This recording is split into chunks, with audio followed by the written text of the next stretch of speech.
আসসালামু আলাইকুম ওয়া রাহমাতুল্লাহি ওয়া বারাকাতুহু। ইন্নাল হামদালিল্লাহি ওয়াহদা ওয়াসসালাতু ওয়াসসালামু আলা মান লা নাবিয়্যা বা'দা আম্মা বা'দ। সম্মানিত উপস্থিতি, আমরা ধারাবাহিকভাবে আপনাদের সম্মুখে আলোচনা উপস্থাপন করছিলাম। যেমন ছিল সালাফদের রমাদান।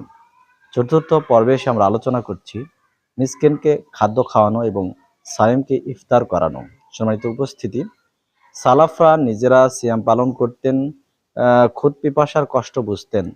এই খুদ পিপাসার কষ্ট স্বীকার করে তারা নেকি অর্জন করতেন। সম্মানিত উপস্থিতি, বিখ্যাত সাহাবী আবু হুরায়রা রাদিয়াল্লাহু আনহু তিনি নিজেই বলছেন, রমাদান মাসে সিয়ামের দিন আমার কাছে 15টা খেজুর থাকতো।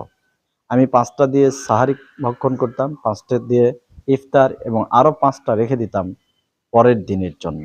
আল্লাহু আকবার। সম্মানিত উপস্থিতি, চিন্তা করুন, আজকে আমরা পোলাও কোরমা ছাড়া ইফতার করি না, সাহারি করি না। কিন্তু জলিলুল কদর সাহাবী মাত্র 15টা খেজুর তার নিকটে রাখতেন। শুধু তাই নয়, একবার চিন্তা করুন যে তারা কিভাবে লোকদেরকে ইফতার করানোর জন্য চেষ্টা করতেন। বনু আদি এর কওমের লোকেরা, তারা ইফতারের সময় মেহমান ছাড়া ইফতার করতেন না। যখন তারা মেহমানই পেত না, তখন ইফতারের সামগ্রী নিয়ে মসজিদে রওনা দিত। মসজিদে গিয়ে তারা ইফতার করত। আল্লাহু আকবার। শুধু তাই নয়, চিন্তা করুন যে ইবনু শিহাব জুহরি রাহিমাহুল্লাহ তিনি এই রমাদান মাসে তার সাথীদেরকে লক্ষ্য করে বলতেন, ইন্নামা হুয়া তিলাওয়াতুল কোরআনি ওয়া ইতআমুত তাআমি। রমাদান মাস এটা কোরআন তেলাওয়াতের মাস এবং অভুক্তদেরকে খাদ্য দানের মাস। তিনি নিজেও দানবীর ছিলেন। সুবহানাল্লাহ। সম্মানিত উপস্থিতি, আবু আব্বাস হাশিম ইবনে কাসিম রাহিমাহুল্লাহ তিনি বলছেন, আমি একবার খলিফা মুহতাদি বিল্লাহ এর নিকটে ছিলাম। বিকেলবেলা সিয়ামের দিন তার সাথে আমরা মাগরিবের সালাত আদায় করলাম। এরপরে তিনি আমাদের সামনে খাবার পরিবেশন করলেন।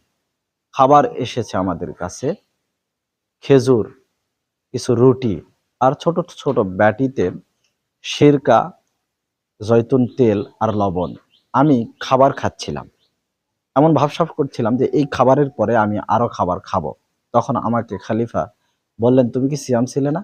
তখন আমি বললাম, জি হ্যাঁ, আমি তো সিয়াম ছিলাম। তখন তিনি আমাকে বললেন, এই খাবারটা তুমি পেট পুরে খাও, কেননা এটাই তোমার রাতের খাবার।